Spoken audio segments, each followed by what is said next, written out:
I'm Warren James. I have worked in aerospace for more decades than I want to admit. And actually, you can blame this talk on Steve Martin.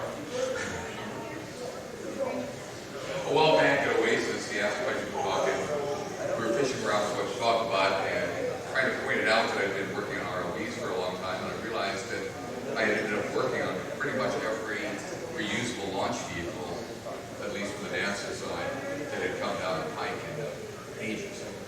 And so it might seem like kind of fun to talk about reusable launch vehicles. And we'll talk about what they are, why they are, and also talk about some of the things that you have to do with building a reusable launch vehicle, because it's not just as simple as slapping on wings, landing gear, GPS, and things like that. It ends up being a much more challenging problem than people at first glance might imagine. And so what we're going to do now is spend about an hour going over, talking about the history of reusable launch vehicles and what it takes to make them work, and along the way, sharing some things that have happened to various vehicles at different times in the past. And it seemed kind of fun to start out with, if you would, the iconic image of the rocket. This goes back to the first truly large, long-range rocket that was ever built. And this was obviously considered to be an expendable, since it was designed to fly from Germany to London and not be reused. Now, when we talk about reusable launch vehicles, when you get right down to it, the only reason for doing a reusable launch vehicle is to cut cost. There's no other reason to make it reusable. You know, if it doesn't save cost, if it doesn't cut the cost, if it doesn't save money, why bother? It's because everything that you want to do with a reusable launch vehicle is harder, the vehicles are larger, the payloads are smaller, and if it's not saving money, don't. Now, having said that, there are some benefits to reusable launch vehicles, some intangibles that can come in handy. One of them is that on a reusable launch vehicle, we get rid of the infant mortality problem. First time you launch an expendable rocket, well, any launch of an expendable rocket is the first launch of that rocket. And you have infant mortality. I mean, think about it on airplanes. The one time you get really nervous, or one of the times you get really nervous, is the first time you take an airplane out after it's gone through major tear down and repair. And if you've had an airplane down for a major, that's when you're most likely to have a problem. Because there you've had the opportunity that when they put the airplane back together, somebody put something together wrong. And so you've got that infant mortality problem on every flight of an expendable. On every flight of an expendable, you can't think back and say, well, it worked right the last time, so it'll probably work right this time. So reusables at least address the infant mortality problem. Another advantage you will find with a reusable is that after the flight, you get the rocket back. So when you're trying to figure out what worked, what didn't work, and how things went, you at least have the hardware in hand to analyze. With an expendable, the best you have is telemetry and pieces. With the reusable launch vehicle, if it's got a fair amount of margin, we also have the possibility that minor incidents don't become major accidents. So if you, whereas with an expendable in general, if it doesn't work, it doesn't work, and you don't get anything back, you can't try again, and every accident at any level is in fact a major mission-ending failure. With reusable, you at least got a chance that accidents don't have to terminate the mission. You have a chance the next day. Which kind of brings up the idea that with an expendable, or rather with a reusable, I can recover payloads if the mission doesn't go quite well. The one thing I would say about that, though, is this idea that I can take a payload into space, and if it doesn't function properly, I can bring it back down. That is something you can do with a reusable vehicle, but there is a huge tax that you have to pay for that. If you have to design the vehicle to land with a payload or without, and if it has to land with a payload, that is going to be designed some condition for things like wings, landing gear, TPS, center of gravity of the vehicle, all kinds of other things. So you might be able to bring a payload back to the reusable, but it ends up being one of the major design drivers. And in fact, a lot of the satellite companies, when they were starting to operate on the shuttle, one thing they didn't like about the shuttle was having to design it so that they could land. You know, if you design a satellite, it turned out that the design case for the loads wasn't anything they saw during a normal ascent, wasn't anything they saw during normal operation. The design case for their loads was what happens if the shuttle has to return and carry the payload and the nose gear breaks, if you have a hard landing. And that generated loads that were higher than any loads that they saw anywhere else. And so you have all these satellites designed to go to GEO that if they were going to travel on the shuttle, ended up being stouter and more robust than they would have had to be on an expendable vehicle, which meant that they were heavier, which meant it took more station-keeping fuel. So the satellite companies were not exactly happy with having to be able to take advantage of this if there's a problem with bringing back capability. So that's something that people mention all the time. It seems like a good idea. It's not clear how much it buys you. However, when we talk about reusable vehicles, you got a number of things. There are a number of hits. First off, size. Reusable vehicles are much, much, much larger than an expendable vehicle. And this is because they have to carry a lot of extra equipment for landing, entry, things like that. Generally, the equipment has to be built more robust and stouter. This morning, saw a presentation about Scorpius. That weighs 80,000 pounds, 500 pound, 500, 700 pound payload. I have seen designs for a reusable vehicle, 3-stage, with a reusable booster and expendable upper stages, and it came in at close to $1 million. So, you know, you start looking at reusable vehicles, and they very, very quickly get into just huge payload, huge vehicle weights. And the cost of a vehicle, the cost of operating, maintaining, and all this other stuff in a launch vehicle is at least partially driven by the size and weight of the vehicle. The bigger it is, the heavier it is, the more difficult it is to service it on the ground. So reusable is going to be a lot harder, a lot larger. Reusable vehicles have a huge penalty in design complexity. A reusable launch vehicle has to be a rocket going up and an airplane or some equivalent vehicle coming down. And so you've got a whole lot more design points you have to hit. And there are a lot of other areas where reusability hits you in ways you don't expect. In systems integration. If I want to make a reusable multi-stage vehicle, I have to worry about where are those booster stages going to come down and land. And very often you find you have to off-size the stages so that they end up at a downrange point from which you can recover them. For example, if I'm designing a vehicle to go to orbit and I'm doing 2 stages, at first guess you might want to stage off the boosters at about Mach 12, give or take some, depending on the details of the design. Mach 12, Mach 14, anywhere through there. Problem is, if I stage that fast, my booster is going to end up on the far side of the Atlantic Ocean if I launch out of Kennedy. And it's also going to come back in fast enough that it's going to look like a re-entry orbital vehicle. So my booster needs a full-up orbital TPS. I have to deal with a huge ferry range after the vehicle is landed. And it's a major design complexion if I want to make that vehicle reusable. So what will likely happen is that reusable, that vehicle would be designed to stage at a much lower velocity. The problem is, if I don't stage at the optimal staging point, the vehicle grows. The vehicle gets considerably larger. And so the act of making something reusable not only adds a lot of extra hardware that you otherwise wouldn't need, it also twists your design away from what would otherwise be your design optimal point.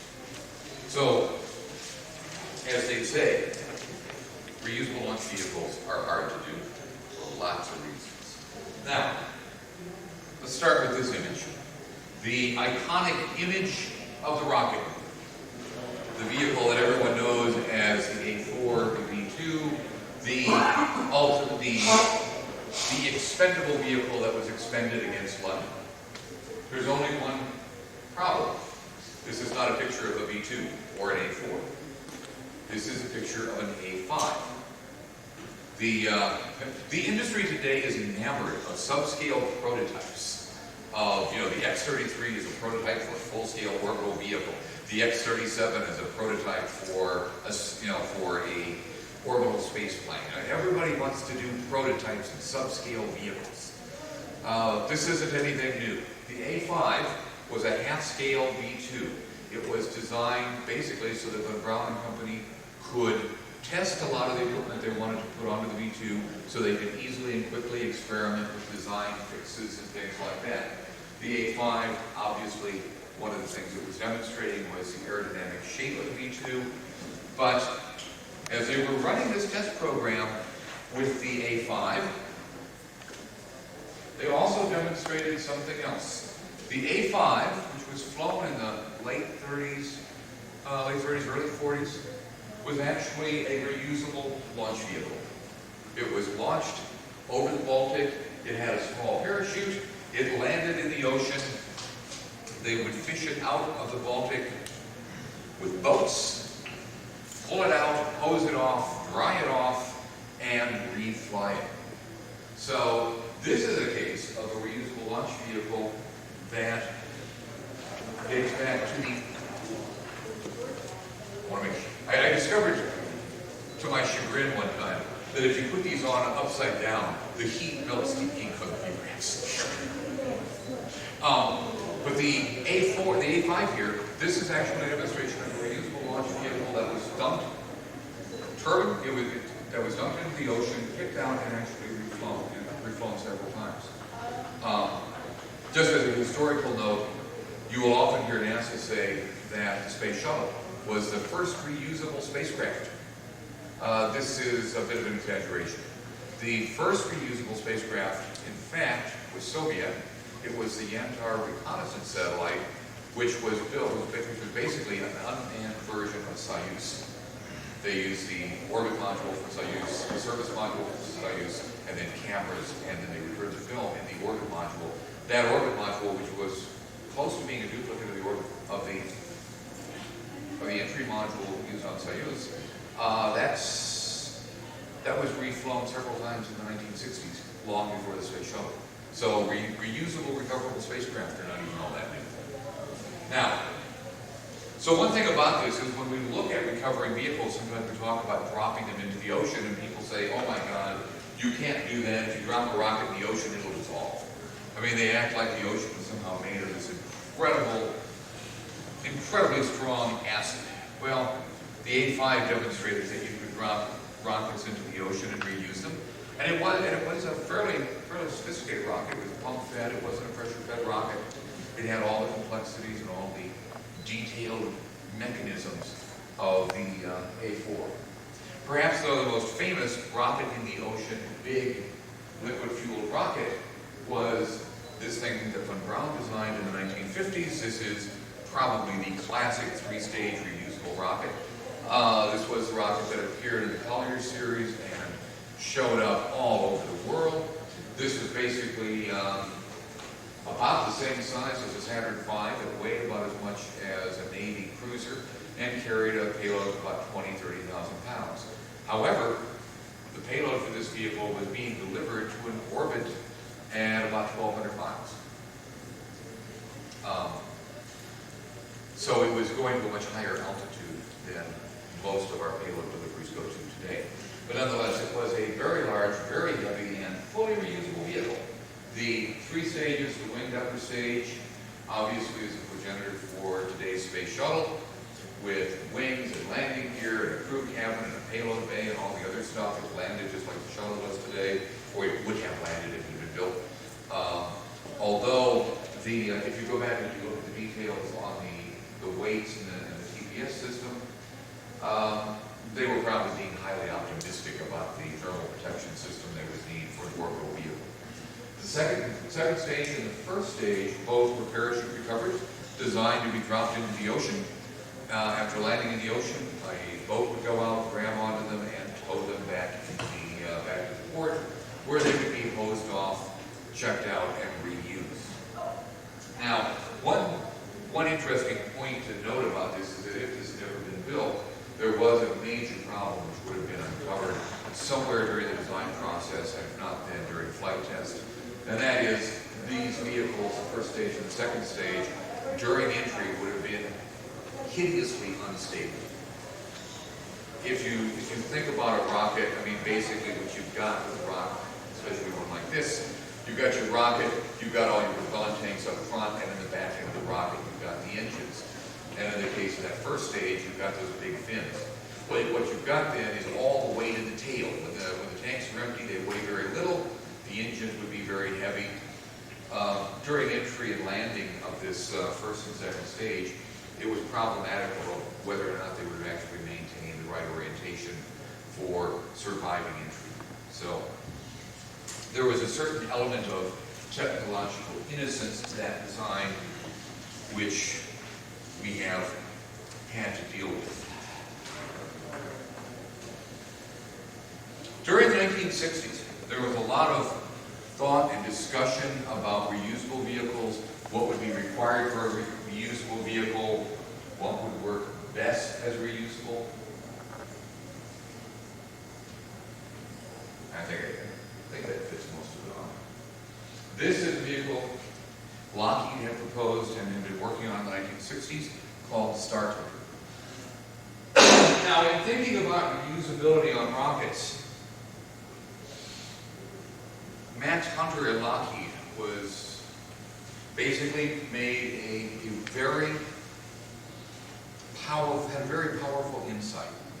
And that is, if you look at a rocket, not everything on the rocket is equally valuable. Some of the things on the rocket are hideously expensive.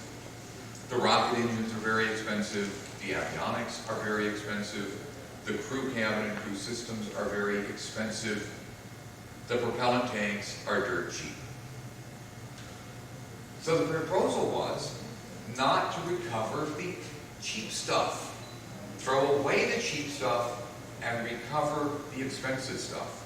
Because for every pound that I recover, I've got to expend several pounds in recovery systems, in TPS, in wings, in landing gear, and dealing with various design impacts and implications. So there was a whole class of vehicles that Max Hunter and others had come up with, which were generically called drop tank vehicles.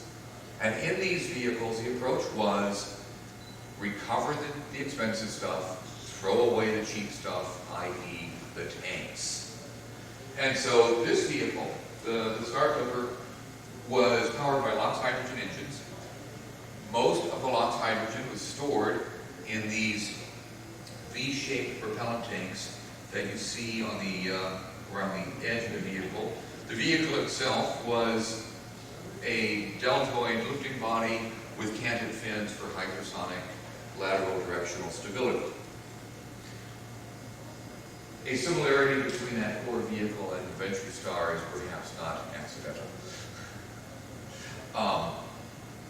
Now, when we talk about recover the expensive stuff, throw away the cheap stuff, I will at this point mention that the Space Shuttle is a very good counterexample to this approach. That in fact you can look at how the shuttle does things, and with regard to boosters, the solid rocket boosters, they actually do a very good job of destroying and throwing away the expensive stuff so that they can preserve the cheap stuff. Shuttle solid rocket boosters, if you look at them, and I didn't remember the picture in the presentation, but I think you all know what they look like. Shuttle solid rocket boosters, long tube, nose at the front, parachute goes up in front, flared out aft in. Most of the solid rocket booster is the solid rocket motor. Back in the back, in the aft skirt, that's where they put all of the expensive stuff. The hydraulics, the thrust vectoring, electronics, you name it. All of the stuff that is expensive because it takes lots of touch labor to install, inspect, and prep for flight. All of that stuff goes into the aft skirt. Now originally the solid rocket boosters were not going to need thrust vectoring, so they would not have need APUs, hydraulics, and all that other stuff. However, during the development of the shuttle, they realized they had to have the nozzles on the solid rocket boosters be vectorable, and as soon as that happened, they had to put all this expensive stuff in the tail. Problem is, on the shuttle solid rocket booster, when it's recovered, it floats down on a parachute. When it hits the water, if you think about it, if it landed nose first, it would go underwater, the tail end of the vehicle would be open to the water, water would pour in, the solid rocket booster would fill with water, and it would instantly sink to the bottom of the ocean, and now you'd have to recover it off the bottom of the ocean. So instead, to make sure that it floats, they recover it tail first. It slams into the water at about 100 miles an hour, trapping the air inside the solid rocket motor casing, which is now empty of fuel. Traps the air inside, it floats. Boat comes out to recover it, divers go down, plug the bottom of the solid rocket booster, fill it full of air, it floats horizontally, and they tow it into shore. The only problem with this is at the aft end of the vehicle, which is where all the expensive stuff is, slams into the water at 100 miles an hour, destroying all of the expensive stuff so that the aluminum casing that forms the rest of the solid rocket motor can be saved. The aluminum casing that makes up the solid rocket motor is one of the least expensive parts of the solid rocket motor. It's all that touch labor that goes into the aft skirt. I one time asked someone who works on the processing the solid rocket boosters what was the cost comparison between a new one and a recovered, reused, refurbished one. And he said there was none. That actually NASA could get ahead of the game if they let the solid rocket boosters land in the ocean and sink and didn't even try to recover. That it costs, they don't, literally they save nothing in terms of money so that they can preserve the metal casing of the solid rocket booster. That's a counter-example to this throw away the cheap stuff, save the expensive stuff, as the solid rocket booster does exactly the opposite. Now, back to the drop tanks. So the drop tank vehicle that Max Hunter had proposed, the Star Clipper, basically moved most, but not all of the propellant of the vehicle into an external tank. Now, this is very important.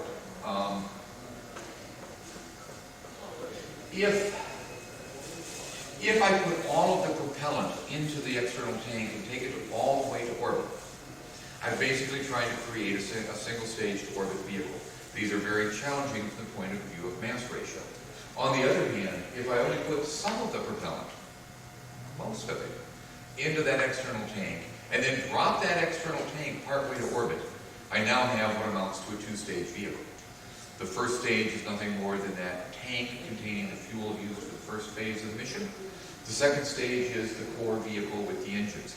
You'll notice that this gives you a first stage of incredible lightness because the first stage literally doesn't have any engines of its own. It borrows engines on that orbiter. So you get a very lightweight first stage that you're going to drop off and throw away. But by staging this, the Star Clipper had about 20%, 10-20% of its total propellant load stored inside the orbiter, so that the orbiter would drop off that external tank and fly the rest of the way into space on its own power. But by staging that tank, you got a huge benefit in terms of staging. Just to look for a moment into graphs and numbers, just to let you know how significant that can be. Let's skip this one. Let's go to this one. Oop, I had the right one up the first time.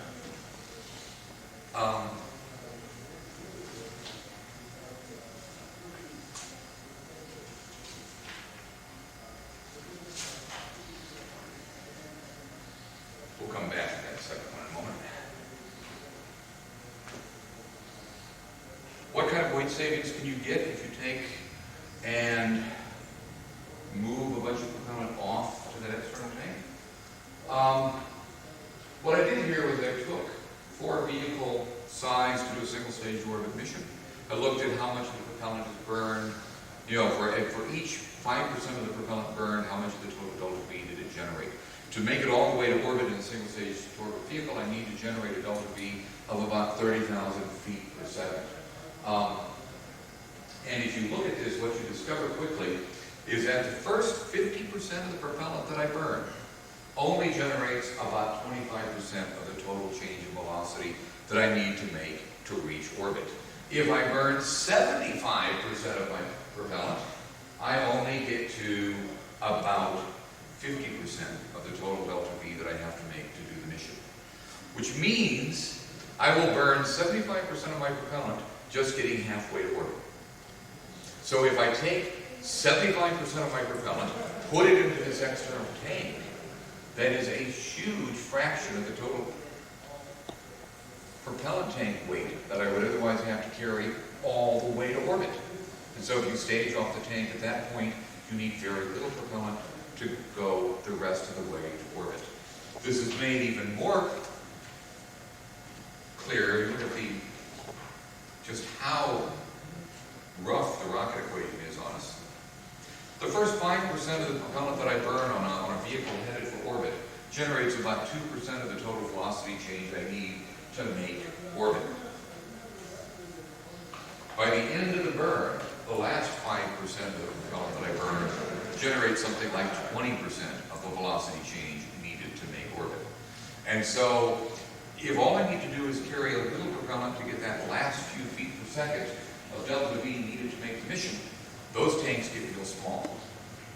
With the Star Clipper, the large propellant tanks that carried most of the propellant and got you about halfway there, those tanks were expended, reducing the total weight of the vehicle and had to be carried all the way to orbit. McDonnell Douglas, at the same time Lockheed was doing the Star Clipper, had a concept for a vehicle called the Integrated Launch Reentry Vehicle, which was a really slick, high-lift-drag lifting body that had 4 propellant tanks, 2 big ones and 2 little ones. They didn't bother to carry any propellant tanks back from orbit. The Star Clipper, on the other hand, did have this small internal propellant volume. It got a huge performance gain from staging. As anyone who does this stuff knows, staging really works.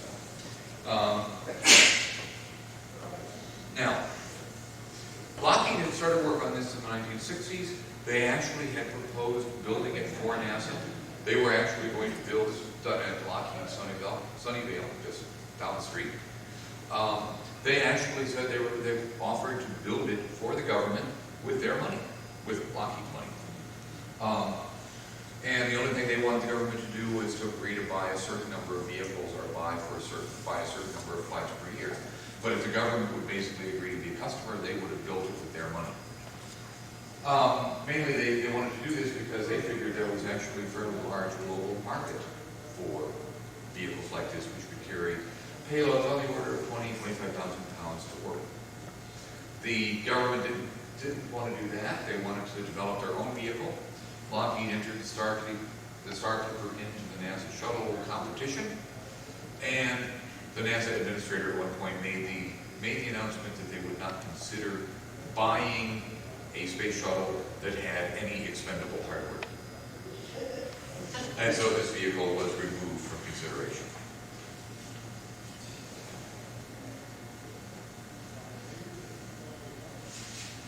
Skipping over pretty much the entire shuttle program, moving on to more contemporary reusable launch vehicles. What we have here is the ever-popular Delta Clipper. The Delta Clipper was a program that McDonnell Douglas was working on through the 90s. Basically, the objective was to come up with a reusable, single-stage to orbit vehicle. As an aside, no one has ever proposed an expendable single-stage to orbit vehicle, or very few people have. I've never quite understood why they haven't. If it makes sense to make it reusable, it probably makes at least as much sense to make it expendable, but that's another story. Anyway, the Delta Clipper was a single-stage to orbit vehicle. Single-stage to orbit vehicles are incredibly difficult to do. And the reason for that lies with mass ratios. As I said, you need to get a Delta vehicle about 30,000 feet per second to reach orbit. You can do that by staging, or if you do it with a single-stage orbit vehicle, you've got to do it with an engine that has very high specific impulse and with structures that are really light. And if you want to make this vehicle reusable, you've got to have very lightweight structures that are also rugged and have all the extra hardware associated with reusability. Now, you might ask yourself, if single-stage orbit is so difficult, why does anybody want to do it? And part of this is, I think, a religious belief. Much of it is an untested economic belief, but the idea is that by having only a single stage to design, build, test, etc., that the operations cost would be lower than for a multi-stage vehicle with either expendable or reusable strike. However, The one thing that you can say about single-stage orbit vehicles is that they do avoid one of the major problems that drove the design of the space shuttle, and that is the funding spike. On a multi-stage vehicle, if I have a multi-stage vehicle, let's just say a two-stage vehicle, for that vehicle to work, I've got to have both stages. One stage by itself doesn't do me very much good. Got to have the two stages. Each of those stages is, in essence, a rocket that must be designed, built, tested, etc., etc. And after you've done that, you've got to now take the two stages and integrate them into a vehicle, which must be tested and verified and all the other stuff. What you run into with a multi-stage vehicle then is to have anything. I've got two big rocket developments that have to go on simultaneously. I can't do one and then do the other. I've got to do them both at the same time, because until I've got both, I've got nothing. So multi-stage vehicles, especially reusables, have very sharp funding peaks. And there's a spike in their development where both stages are trying to get finished at the same time. That was actually what drove the space shuttle development. It was dealing with the funding spike associated with trying to come up with a reusable vehicle where I had two vehicles to be designed simultaneously. And a fully reusable shuttle had that problem. We had a huge funding spike. You also had a very large funding total because you were designing to go with two vehicles. But if you look at the space shuttle as it's configured today, it was designed around trying to reduce that funding spike, trying to make that spike not so sharp, not so tall. So that is one thing you could say about single-stage orbit vehicles, that if you could make it work, you avoid that funding spike. Now, there are various problems with single-stage orbit vehicles, and the big one is size. SSTOs are going to be huge, depending on what payload you want to carry, what engines you're going to use, but they're going to be huge, multi-million pounds, because they need a very high mass ratio. Also, a single-stage orbit vehicle is very sensitive to weight growth. Every pound of weight growth in the vehicle is a pound of payload that I have to take off. So they're very sensitive because there's a one-to-one trade between vehicle and payload for weight growth beyond what you had anticipated during the design. And also, as you'll see in a moment when I show you a couple of performance curves, these things just are very sensitive. If you make them a little heavy, their performance drops. So to make them better, to get the performance back, you have to make them bigger. And there's a very nasty spiral there.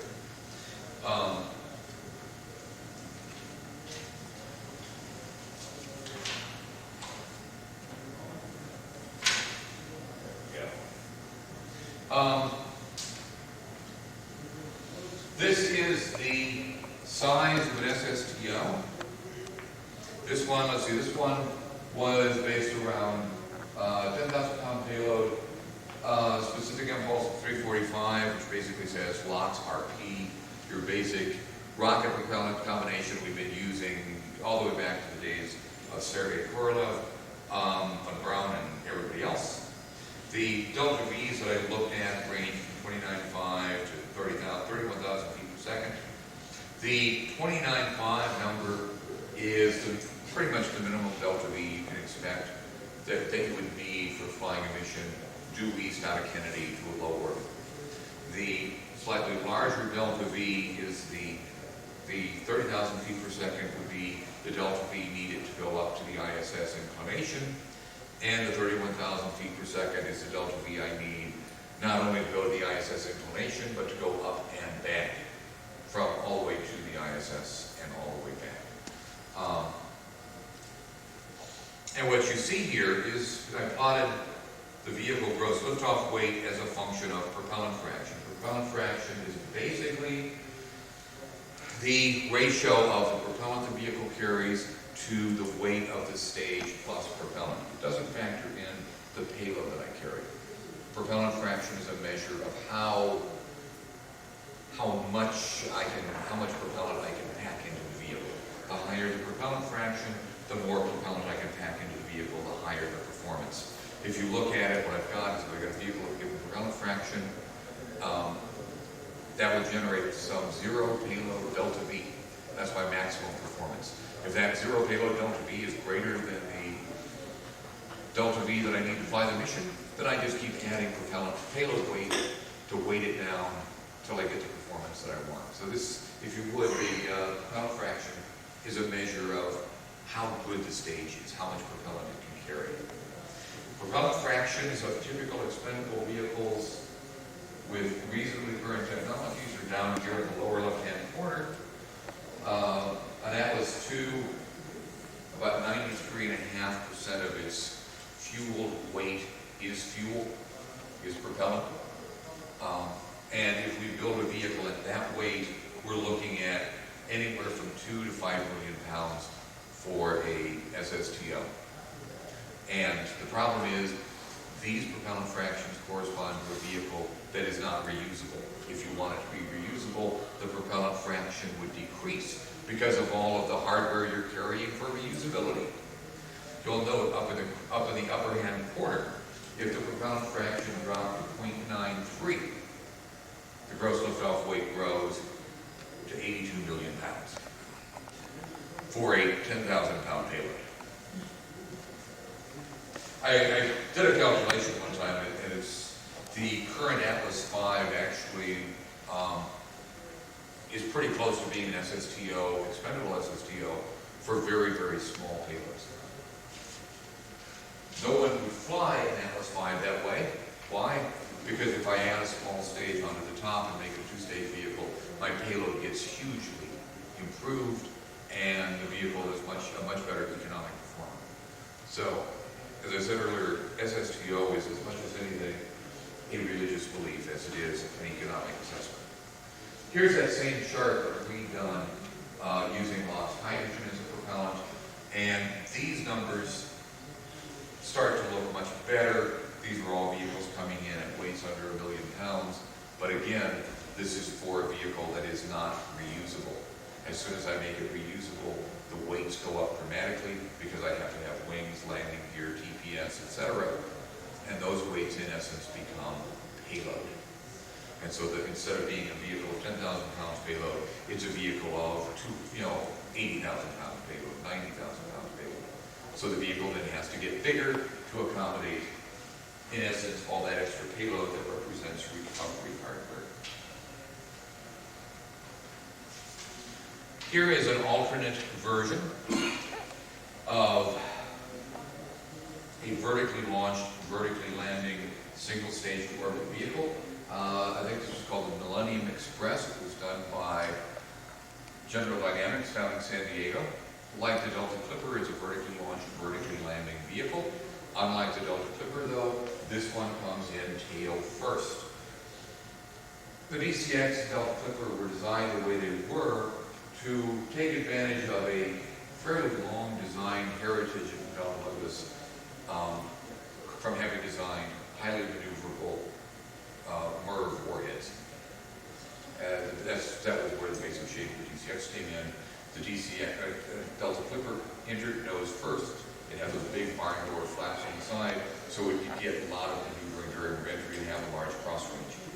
But the body shape had actually been demonstrated for a number of years on warheads. The Millennium Express was designed to enter tail first. It did not have the big barn door flaps, it did not have the large cross range of the Delta Clipper, but it had a big advantage relative to the Clipper and other similar vehicles, and that was it was passively stable. Remember, your rocket is basically propellant tanks and an engine. The propellant tanks are really heavy. The propellant tanks are really light. The engines are really heavy. Once I have emptied the weight out of the propellant tanks, the center of gravity of the vehicle is going to come down to basically where the engines are. If I enter nose first, the vehicle is very tail heavy. It's going to want to flip around backwards. With the Millennium Express, the idea was it wants to fly backwards, let it fly backwards. The engine, which was actively cooled during ascent, would turn into your heat shield at the end of the mission, and you would actively cool it as it came back into the atmosphere. The rationale has actually been around for a long time. The idea is that the heating rates and the total heat loads associated with entry heating are very comparable to what the engine sees during the ascent. If you could cool it in one phase, you could cool it in the other. So this one actually had an active heat shield. You had to carry along a bit of propellant to run through the engine to cool it during entry, but the idea was that that would give you a lighter system than having to put tiles or metallic heat shields or anything else on it. The other big advantage of this, though, was it was actually stable. For most reusable launch vehicles, that's a major accomplishment. A moment ago, I mentioned that the vehicles get heavy as I add recovery weights. This is just a quick little back of the envelope. I started out with a very, very juicy, very high performance first stage, and then started estimating what the recovery weights were. And basically, you take the vehicle with some payload, then say, okay, how heavy are the recovery systems, the wings, TPS, and things like that. Add that on, that weight's now payload. To carry that payload to orbit, the vehicle's got to be bigger. Okay, now it's got to be bigger, size it up for a higher payload. But at the higher payload weight, it needs more wings, landing gear, TPS, it gets heavier. Come up with a new recovery system weight, call that as payload, now size it big enough to carry that payload. Fortunately, this process eventually converges.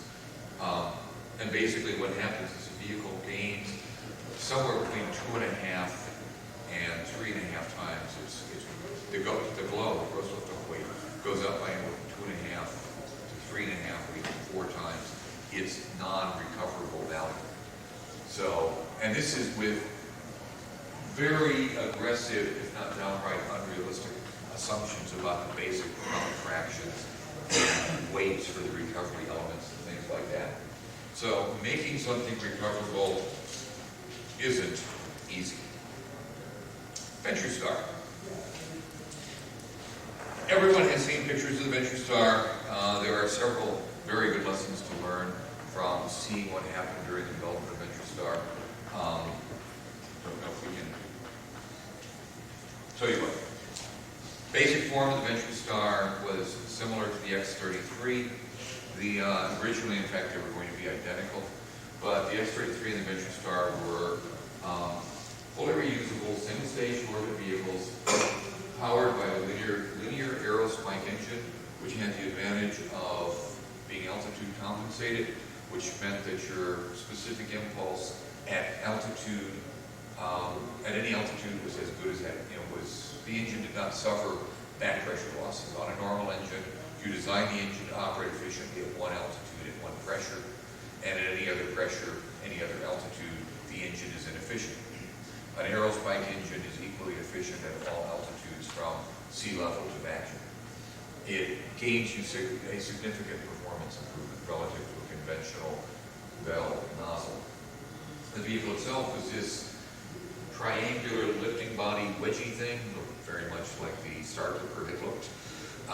Big canted fins for hypersonic lateral directional stability. This was what the X-33 looked like. This is what would have flown if it had flown. And this is, I believe, one of the last pictures of the Venture Star to be released. I will say on the Venture Star we had a joke, and that was if a picture of the Venture Star was released, we knew that meant we were about to release a new configuration. Pictures could not be released until they were out of date. But this was the last, I think this was about the last one that was released. You see major changes between the Venture Star and the X-33. One thing, you see the color. Venture Star is black. Now, no, it's not black because Lockheed built the stealth fighter and because the SR-71 was black. It was not a stealth launch vehicle. It was black because that was the natural color of the tiles. We had a metallic TPS, and the metallic TPS tiles were naturally a dark gray. And so, painting them to make them white, to make them look like what the artist had painted before, would have added weight, and we didn't do that. So the Venture Star would have been basically this dark gray vehicle. The canted fins, you will notice, are much, much, much larger, and you'll notice an object right on the back. That is the payload bay. Now, there are several things you can learn from the experience here. First and foremost, payload bays are not your friend.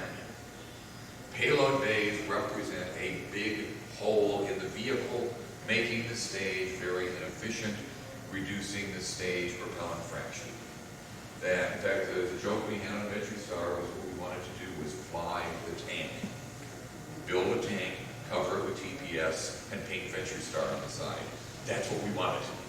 If you put a payload bay inside there, you had to basically make a hole in the propellant tanks for that payload bay, and by the time you got done trying to fit the propellant tanks around there, the vehicle got very inefficient. What we found was eventually started with big enough, we could take the whole payload bay, lift it up out of the vehicle, carry it on the outside, and then basically fill the interior volume with propellant. And that actually got us a huge performance gain. By the way, if you look at that, you'll notice the back end of that payload bay is flat. It's not rounded, it is not curved, it is not fared, it is flat. Because we did the analysis.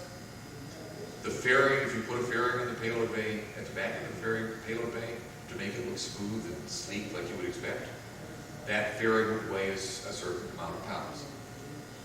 The performance gain from the drag reduction was insignificant. So the fairing could not earn its way on, so the fairing went away. So when you look at things like this, sometimes you'll see weird things like, why didn't they, smooth up the back of that payload bay, make it sleeker? Well, it would have lowered the drag, but not enough to pay for the weight of the fairing that would have to be put there. Now, the payload bay was on the outside. The other big advantage of putting the payload bay on the outside and not having an internal payload bay is if you have the occasional outsized large payload, you just take off that external payload bay and bolt that large payload on the outside and carry it. So if you were in context of things like lunar and Mars missions, if you were looking at carrying a large aeroshell into orbit, you'll remember some of the lunar and planetary things have had vehicles coming back to the Earth with really large heat shields using to slow down from lunar and planetary entry velocities. And those are really hard to carry into space because they're really big. Well, with a vehicle like this, we could have just strapped it on the side and went.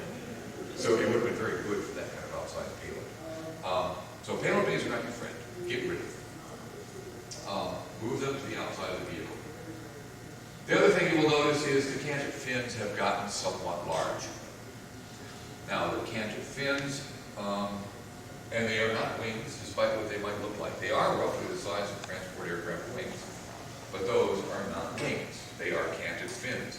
They are there for lateral directional stability, not for lift. In fact, if you look at them, you will notice that they're mounted on the vehicle at a negative incidence angle, meaning in horizontal flight they're generating negative lift, not positive lift, meaning they're fighting the lift that the body generates.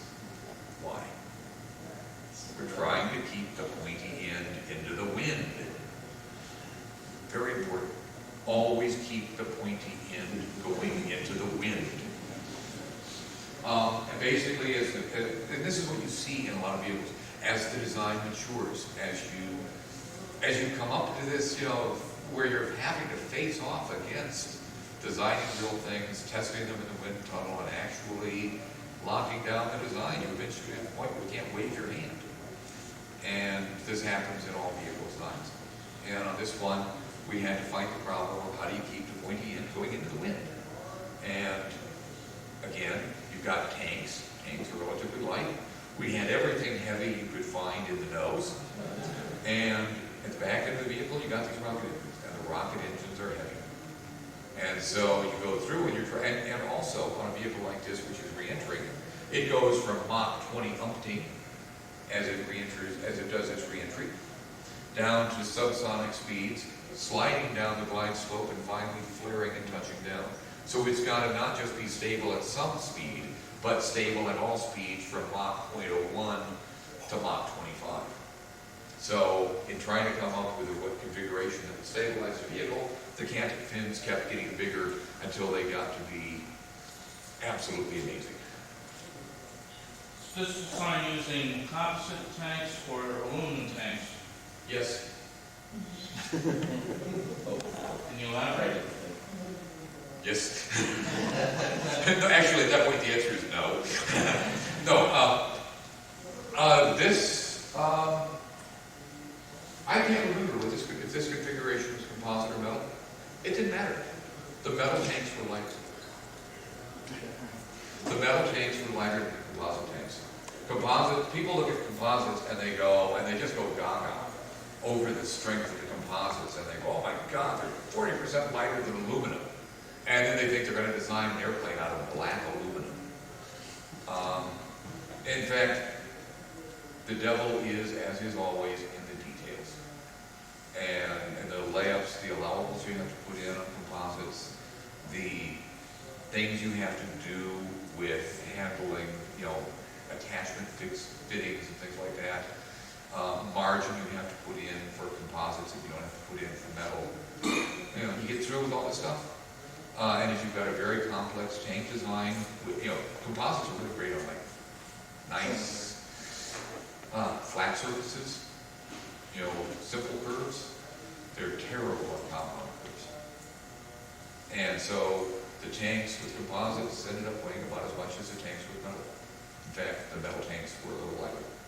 The one benefit that the composite tanks would have had over metal tanks was one that most people either didn't know, didn't think about, or didn't realize how important it was.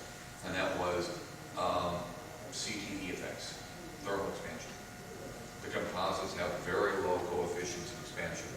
And so you fill a tank with hydrogen, if it's made out of composite, it'll change size a little bit. If it's a tank the size of the metal tank of the Venture Star, it changed length by about a foot. Because the hydrogen is so cold, metal has a very large coefficient of thermal expansion.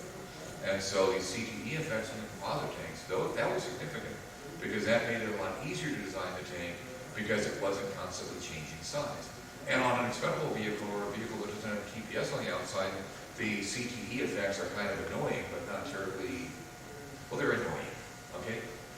But on a vehicle that has a TPS on the outside, if the tank suddenly gets 1 foot shorter, then the TPS on the outside has to simultaneously get 1 foot shorter.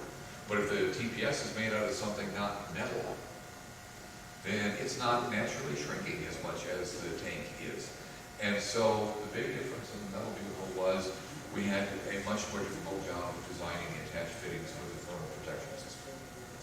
But from the outlet configuration, virtually identical. You wouldn't see it. You would not tell the difference if the only way to tell if it was a metal tank or composite tank design would be if you went up and poked at it, or looked at it close enough to see the difference in attached fittings on TPS. But like I say, weight-wise, tank metal, composite, 6 to 1, half a dozen of the other. Curious, did they ever do a binding study with Venture Star?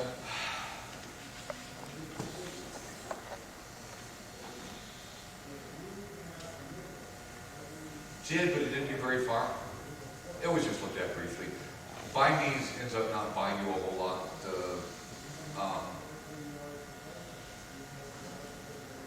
The problem you had on the Venture Star, on anything like bindings or strap-ons or anything like that, and we did look at a lot of stuff.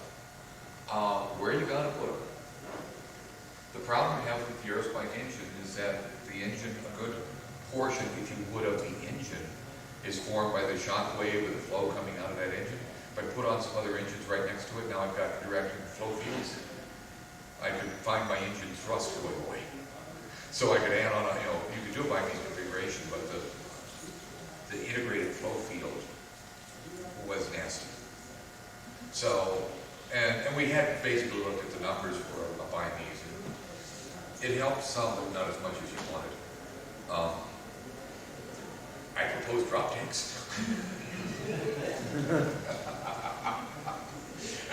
I proposed drop tanks, and somebody said star clipper, and I said yes. Good, right answer. Still the right answer. My uneducated eye, payload day looks remarkably like a single stage. Could you set this straight? Oh, which the thing on the back? I don't know. What? This part? It looks as if you probably got some maneuvering stuff up there, so maybe metal. What, here? This? Yeah. Oh, well, this is actually the payload that's being deployed to our orbit, which in this case was a satellite aimed for geostationary orbit, which would have included a upper stage. The Venture Star, along with all reusable launch vehicles, is aimed only to go up to about 100 miles. Yeah. You wouldn't want to take it up to geostationary orbit. So the payload that it would carry for those kinds of missions would be an upper stage with a satellite put on it and stuff like that. So yes, you're right. It is not your inexperienced eye. It is in fact an upper stage. Okay. That's the payload. And I'm looking at the time and going, oh God. You don't have anybody ask say that. Yeah, no, that's the bad thing to say. But we will talk, we have to talk to Another concept for reusable launch vehicles was the Sanger. The original Sanger was actually the Untitled bomber that the Germans had designed and worked on in World War II, designed to launch from Germany, skip around the atmosphere, bomb New York, skip over the Pacific, land on an island in the Pacific, get turned around, get refueled, reloaded, get launched east, skip over, skip across the atmosphere, drop bombs in San Francisco, continue skipping and land in Germany, where it will get turned around, refueled, and they were going to ping pong this antipodal bomber from Germany to the Pacific, from the Pacific to Germany, back and forth. Following World War II, Eugene Sanger, who had designed this bomber, came up with a concept for a two-stage vehicle where the booster was a high-speed aircraft, and then with a relatively modest size orbiter on the back. When it comes to hypersonics, I am of the opinion that the less said the better. Trying to push an aircraft hypersonically is really an exercise in futility. Problem you have with any kind of an engine that is going to run hypersonically is you generate a huge amount of drag, and for that you get an engine with an ISP of a couple thousand seconds. The air-breathing engines have high ISPs, insane ISPs, but you only get that ISP by paying a huge drag penalty. Remember what I said on the delta V to reach orbit is about 30,000 feet per second. Total delta V I have to generate to reach orbit. If I fly with an air breather, that number instantly goes up about 35,000 feet per second to compensate for all the drag I have to fight en route to orbit. The one good thing you can say about the Sanger, though, was that the upper stage was variable. And you actually had a crew vehicle, the orbiter, called the Horus, and just realizing it doesn't show up in this picture, but they had another version, which was basically an expendable upper stage called the Cardus. And so what they had here was a vehicle where I had a reusable high-speed booster, and I could either put on a reusable upper stage and carry it through, or an expendable upper stage and carry much larger payloads. Just mention, this is one of the really imaginative approaches to reusable launch vehicles. This is the Pathfinder from Pioneer. This vehicle addresses the landing gear problem. Any sort of a vehicle that takes off horizontally has to deal with the landing gear problem. The landing gear problem is that the landing gear on my vehicle is going to weigh a few percent of the vehicle weight, and that is the weight of the vehicle when it's sitting on the landing gear. Any kind of rocket vehicle designed to go either all the way or part of the way into orbit is going to have about a factor of 10 difference in weight between takeoff and landing. If I design the landing gear to deal with the takeoff weight, then they're going to be about 3% of the takeoff weight, but that's going to be about 30% of the landed weight, and the landed weight is the dry weight of the vehicle. So suddenly my landing gear is the single biggest item on the vehicle. This is very difficult to deal with. This is why we call it the landing gear problem.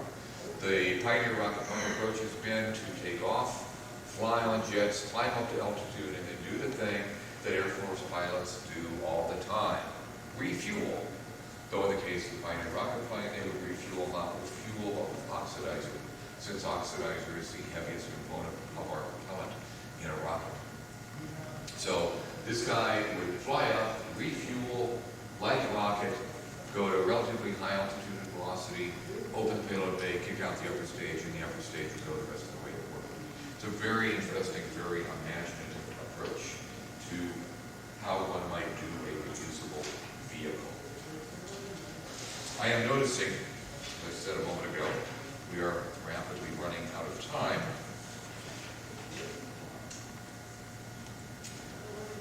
This is the last vehicle concept, but it is a major part of a broad class of vehicles that I think are quite likely to be the answer to reusable launch vehicles. This is a vehicle called MOX. It is a Russian vehicle, actually Russian and Ukrainian. It is air-launched from an AN-225, which is the world's largest aircraft, an aircraft which is currently flying. The MOX itself has this orbiter and an expendable propellant tank. Unlike the Star Trooper, this is a monolithic propellant tank. There's very little propellant carried in the orbiter itself. The MOX was designed in the Soviet Union, late 80s, early 90s. By 1991, they had in fact completed mock-ups of the tank, the orbiter, and they had done a very extensive design, which encompassed hundreds of volumes. They had done mock-ups of the engines and also built subscale test units of the engines. The engines turn out to be very unique and one of the keys to making this thing work. Soviet Union went bankrupt, fell apart, went bankrupt, and the project died at that point. The Ukrainians continue to try to get funding for MOX. Now, why is it so good? The MOX itself, the orbiter, uses a unique engine known as that uses tri-propellants. Most rockets that you're familiar with use either LOX RP1, LOX kerosene, LOX JP, you know, a high-density hydrocarbon, or they use LOX hydrogen. Two broad classes, the hydrogen propellants and the high-density hydrocarbons. The high-density hydrocarbons give you a lot of thrust. They give you a low specific impulse, pound-force-seconds of force per pound mass of propellant burned. So the problem with hydrocarbons is I get a low specific impulse. If you look at the rocket equation depends on specific impulse. On the other hand, hydrocarbons give me a lot of thrust, and they're very, very dense. And a hydrocarbon engine generates a lot more thrust per pound than a hydrogen engine. So hydrocarbon engines are light, they generate a lot of thrust, they have a high density propellant, but you pay for all this with a low specific impulse. Hydrogen, on the other hand, gives me a fairly high specific impulse, but hydrogen engines are heavy. And more importantly, hydrogen is obscenely cold. It is the devil's gas. And the density of hydrogen is so low that if you had a tub of liquid hydrogen and you tossed in a block of balsa wood, the balsa wood would sink to the bottom of the tub. Hydrogen is incredibly low density, which means hydrogen tanks are very bulky. Take a look at the Space Shuttle. Space Shuttle external tank. Hydrogen, oxygen, that's all they carry inside there. 6 times more mass of LOX than hydrogen in that tank, right? Standard mixture ratio of LOX and hydrogen. 6 times, you know, the LOX weighs 6 times as much as the hydrogen. The LOX is basically held in that ogive nose. The rest of the tank is the hydrogen. So hydrogen might have a high ISP, but you pay for it with the low density of the hydrogen, with the very low temperature of the hydrogen. Now, the cool thing is, if you go into the rocket equation, if I take a LOX hydrogen rocket, and I go, what happens if, well, let's take it different. Take a LOX RP, LOX hydrocarbon. If I go into that LOX hydrocarbon and at the beginning of the flight, just say, I'm gonna burn a little hydrogen early instead of RP. And so I just take the ISP early and raise it. I see almost no change in the total delta V that my rocket can produce. Small change, but not much. If I have that RP, and at the end of the flight, I say, for the last 20% of my propellant burn, I'm going to use hydrogen instead of RP. I get a huge gain in the performance of the rocket. The vehicle that does 30,000 feet per second delta V, if I change the last 20% of the propellant to hydrogen from hydrocarbon, I gain about 3,000 or 4,000 feet per second of delta V. If I have hydrogen, and I go into the early part of the flight, and I change the hydrogen to hydrocarbon, I get a modest decrease in the performance. Just a little decrease in the performance. If I hold the propellant weight constant. But if I have a fixed vehicle size, and now I say, I'm going to hold the size of the propellant tank constant, and I'm going to, but now I'm going to put in some mixture of hydrogen, LOX, hydrogen, and RP, so that I maximize the performance of my rocket by keeping the tank size constant. And if I keep the tank size constant, I've kept the dry weight of the tank roughly constant. Not exactly as I changed propellant mix, but close, close. I can take that propellant tank, hold the size constant, adjust how much floxen hydrogen I put in and RP. Burning the RP early when the vehicle is insensitive to specific impulse, and holding that hydrogen for the end of burn when it is very sensitive to ISP. And by doing that, I could take a vehicle that could just do SSTO with virtually no payload. I always say payload, the only payload it could carry would be my granny's hanky. You know, virtually nothing. I could take that vehicle, keep the size constant, make it a combination of LOX, hydrogen, and RP, and the same vehicle, no other changes, does about 35,000 pounds payload. All I've done is I've taken the volume that is used by the hydrogen, replaced it with LOX RP. Much, much denser propellant. The fact that I can get much more propellant mass into tanks of the same size gives me a better mass ratio, gives me better performance. And it's not a little change, it's a huge change. And by running proper design of the engines, or by actually having engines that burn LOX hydrogen and other engines that burn LOX hydrocarbon, I can actually keep the total engine weight constant even though the vehicle got got moderately heavy. The secret to MOX was air launch. Air launch reduces your total delta V by maybe 15–20%, depending on how you implement the air launch. But with the tri-propellant, the MOX actually had a very large payload, or relatively speaking, payload. MOX, as its name implies, is modular aerospace system. It came in several flavors. You had the orbiter with these two big tri-propellant engines. The orbiter was capable of going up, releasing a payload, and coming back. You could put a payload in payload bay, which would be a crew carrier to go up to the space station. MOX was originally designed to service the Mir 2 space station, but they also had a vehicle that had a payload bay with no crew at all, and could go up, launch a payload, and come back without any crew whatsoever. The fully crewed vehicle carried on the order of 7 to 8 metric tons of payload in addition to the flight crew. So you're looking 14,000 to 15,000 pounds payload delivered to a space station like the Mir 2. The uncrewed version added about 1, maybe 1.5 metric tons to that. But the other vehicle that was in the MOX family was this last one, which was an expendable vehicle. Took the MOX propellant tank, the MOX engines, the whole aft assembly of the MOX orbiter, and built an expendable vehicle around it. So for heavy payloads, the MOX system could launch about 18 metric tons off the back of an AN-225 aircraft, which already exists.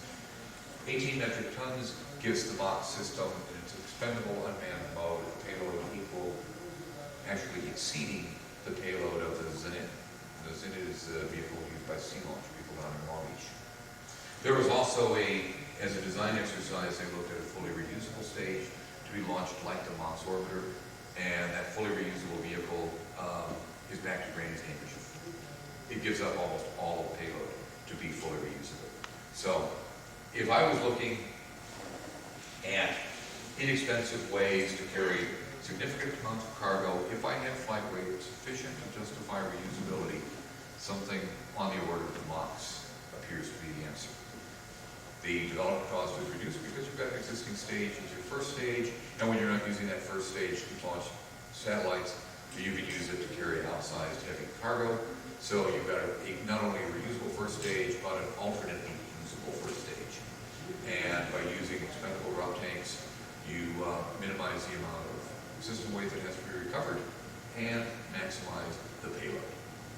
So in umpteen years of reusability, we always keep coming back to this thing: if it doesn't save money, don't do it. And something like MOX looks like it might be the answer to long-term, low-cost access. At least until we need to fly 22 times a day, but then that's a different story. different view. Yeah. What would you consider for a T-shirt or a reusable product? Mods. Metallic, they have metallic shingles. But you could also do it with tiles. It's a little bit more challenging than like a shuttle orbiter because the radii on the leading edge radii is fairly small. So they were leading edge materials are probably going to be carbon, but they actually have metallic TPS.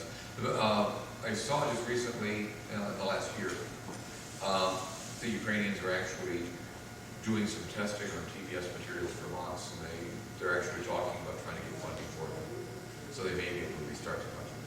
But of all the reusable launch vehicle projects I have seen in all these ages, either the Starkiller or the mods seem to be quite answer.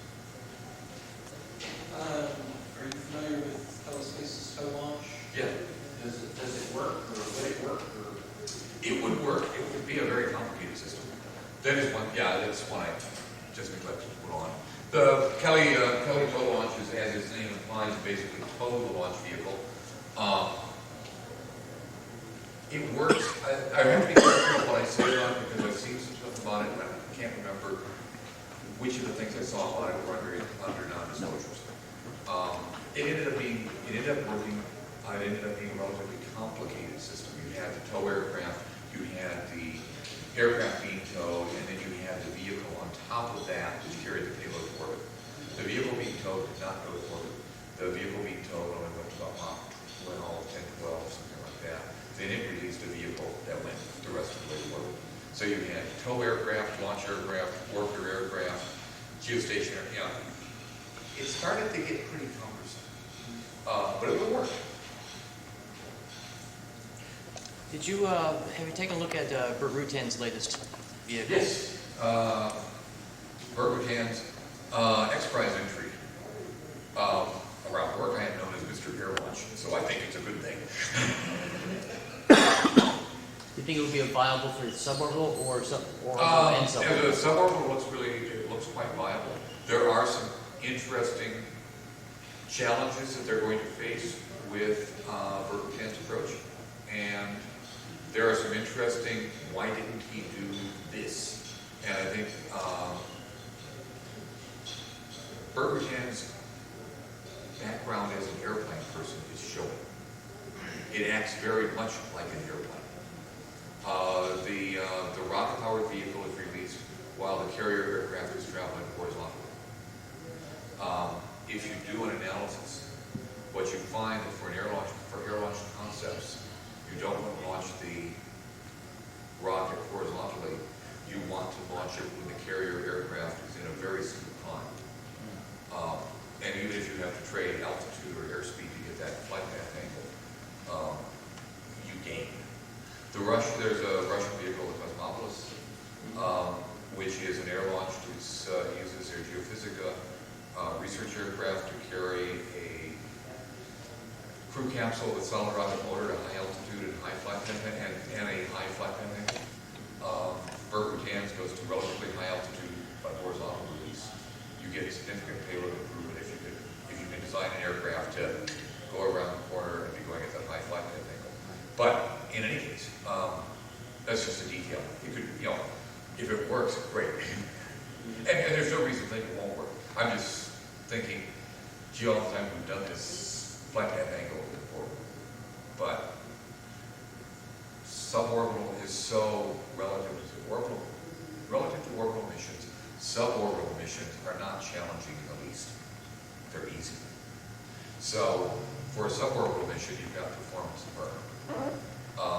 But Burt Rutan basically uses a large aircraft, or moderately large aircraft, to carry a rocket up to about 50,000 feet, give or take something, drops the rocket, lights the rocket, zoom up to X-Prize winning altitudes, go over the top. As it goes up, actually the wings and everything are folded back, or the whole wings and tail are folded back, so that when it re-enters basically bottom first. Generates a lot of drag. After it sees enough dynamic pressure that the wings can work, the wings fold back down in place, and you glide back to the landing. I think it's super cool. I hope it works. I bet it will too. Yeah.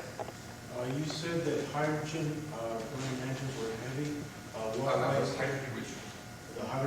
engines, rocket engines were heavy. Yes. Why is that? A rocket engine is a plumbing device. Plumbing moves volume, not mass.